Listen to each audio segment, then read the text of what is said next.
guys, back again with a brand new video. Your boy Mr. Atomic Perspective, and today's video is going to be on how to systemize and automate your business, right? So guys, before I get into the video, I just want to say I've been an entrepreneur now for 5 years, and over my years of experience, one thing that I have realized and that have been very, very powerful was working on automating and systemizing my business. And I have helped a significant number of other entrepreneurs do the same in their business. So today's video, I really wanted to break down how you go about systemizing first your business and then automating it, right? This is a crucial step and it takes time. And I'm going to touch on the quadrant again. I talk a lot about it, but it is really important and it ties in on a lot of things that I talk about in relation to becoming successful, building and systemizing your business. So we talked about in some of the previous video, having the mindset of a business owner is obviously crucial, but you have to move from obviously an employee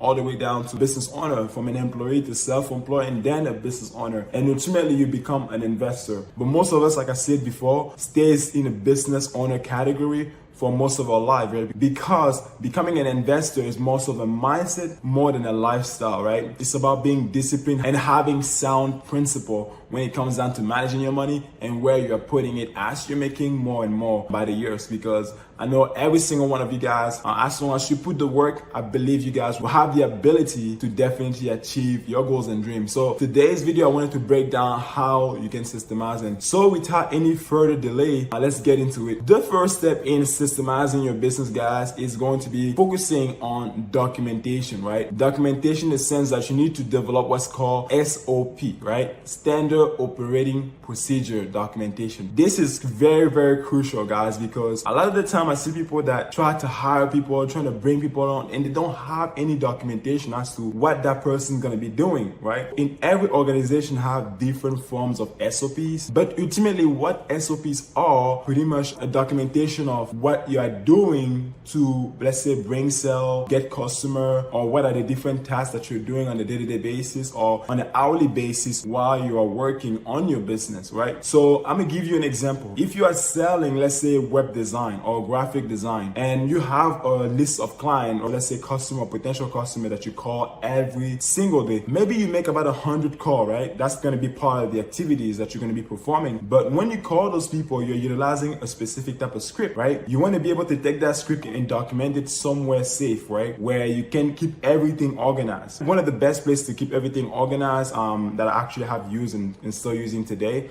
is called Asana, right? Asana is actually a cloud software where you can save all your documentation in relation to SOPs and also tasks that you can schedule for people that work with you or even for yourself. And that's a great place to keep everything organized as you figure pieces and pieces of your processes, guys. And let's say if you don't have any script, right? What I want you to do is this. I want you to record the next 5 to 10 calls. Make sure to let the client know that, hey, this call is recorded in the beginning of the call so that they give their consent, right? And go ahead and record the next 5 calls, the next 5 sales calls that you have. And what you want to do is pinpoint the objection, pinpoint what you're saying throughout those conversations, and try to organize, right, a script that you can utilize and that can be systemized specifically for your business. And there's a lot of resources online where you can find different scripts in relation to sales and really improve the documentation process, because it's going to be a big part in systemizing your business. So depending on in the business that you are in, if you are in a business where you have to sell continuously, you have to make calls, right? You have to email, you don't want to document what you're doing. What type of email are you sending? If you're sending, to 5 different people to reach out to sell to them, guess what? You want to document what are the emails template that you're utilizing and put it in there. The next thing you want to do once you have the documentation, you want to arrange your tasks, right? So let's say if I have someone that I wanted to give my documentation to my work and I am doing 100 calls a day, right? I can have them do 60 net new calls, right? Net new mean brand new calls, right? That means that they cannot go back in the old call and make new call, right? And consider them as net new. It has to make brand new call from a new set of lead, right? It cannot be old lead. That's going to be the main thing here, guys. Making sure that you have that organized. So 60 net new calls and maybe 40, let's say even 20, right? Follow-up call, and let's say 20 recurring call.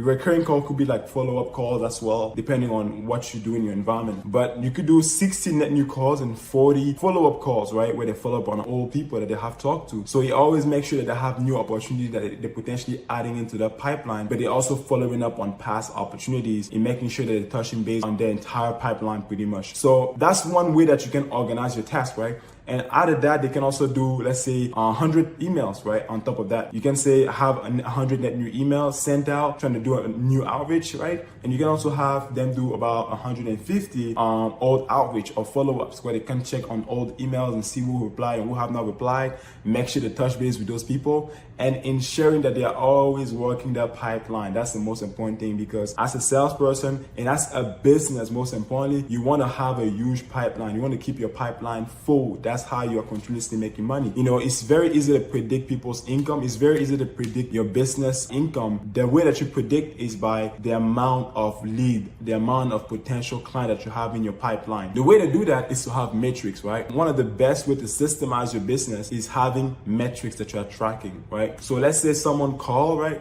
You can call it a net new call. And once someone agree to sit down with you, you can call that a demo, right? You're going to display what you're going to be able to do for them. You're going to give them a customized approach as to how you can help them with their business and giving them the best web design that they can receive. And next, after that, if they decide to move forward with, let's say, a test run, right? You can say this client is in the trial phase, right? And you can move them into that phase. If that client closed, you can move them into the close phase, right? And then boom. So you can go from literally having a call, next is you have an appointment set, and next you have a demo, and next you have a trial client, and next you have a close, and then boom, they become client, and then eventually they become an upsell where they buy from you again, or they buy another product that costs more money, and they buy another web design service. So you want to have metrics that you're tracking like that, so it allows you to understand the journey of the potential client to becoming a client. Because what that actually going to do for you is this. Let's say if you have one person that you put under you, right? And then you tell them that the goal for them is to make 5 sales that month, right? If you tell them that the goal for them is to make 5 sales that month, but you don't give them any metrics to follow, right? Guess what? They're going to be lost. What do I mean by metrics to follow? So for example, if I tell someone in my team that they need to make 5 sales in a month, right? 5 major sales in a month, I will tell them that for them to make 5 major sale, they need to be making at least X amount of call. Why? Because I know my metrics. I know that if you make 1,000 call, right, in 1 week, you're going to get 25 appointment, right? Out of the 25 appointment, you're going to have maybe half of that going to be demo, right? Out of the half demo, you're going to have 12, obviously the 12 demo, maybe 2 going to be trials and the other 4 going to be closed, right? And as time goes by, more going to fall into that pipeline. And the more I do, the more obviously that increase. But I give my people numbers like that, right? So they understand what they're chasing for. They understand that, okay, it's like a number game. As long as I focus on hitting that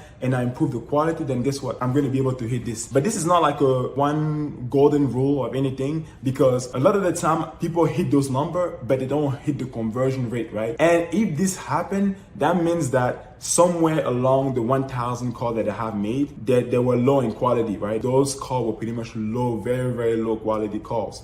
So I need to work with them. I need to listen to what they're saying and identify how I can help them up their game and get more sales. But sometimes some people don't even need to hit 1,000. Sometimes some people do 600 and then boom, they close. I can look at it and say, wow, this person, that's a big indicator that this person is really good. They don't need to take as many calls as the other person to be able to close the same amount. So that means that they're really good at what they're doing. I need to look at what they're saying and learn from what they are doing and take that and implement it across the board and have everybody do that, or let them run some training. So those are just some of the extra stuff that you can do, guys, to just, help polish your environment and help polish your process. But typically you need to have SOPs, you need to have tasks, you need to have that organized. And as once you have that organized and you have the metrics in place, everything regarding your conversion, right? You will need to have people associated with your business, people that you bring in to leverage their time in order for you to be able to automate your business fully, right? So once you have those things in place, the next thing you need to do is focus on hiring a virtual assistant. Once you have a virtual assistant or an employee working under you, now you can take those processes and hand it off to them so that you are able to regain your time, right? And I talked a lot about a different place where you guys can find virtual assistant. You have Upwork, you have freelancer.com, you have Fiverr, and also I'm sure there's a lot of websites out there that you can also find workers from, but those are the most popular one. You just need to have a job description that you put out there on the site, and typically you should be able to find someone that's pretty good within between $3 to $6 typically.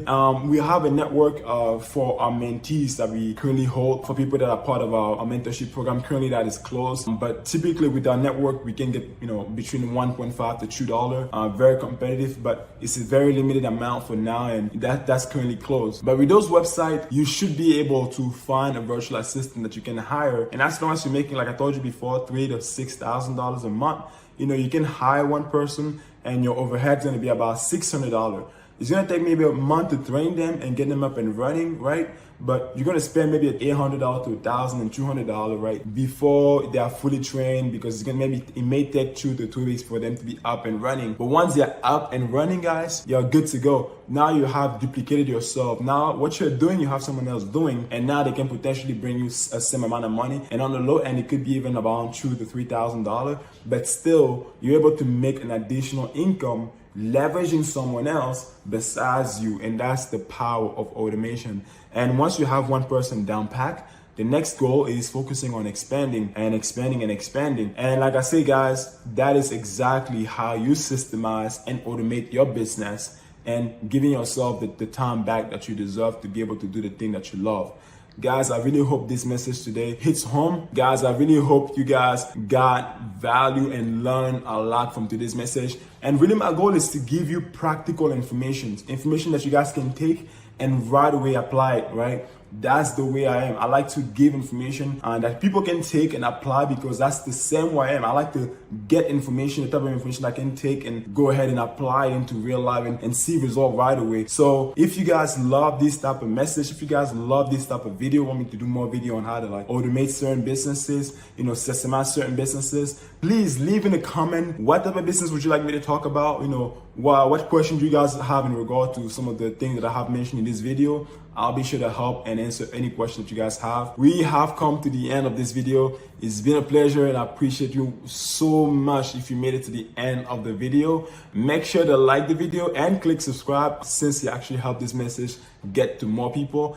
Until next time, it's your boy, Mr. Atomic Perspective. Peace, guys.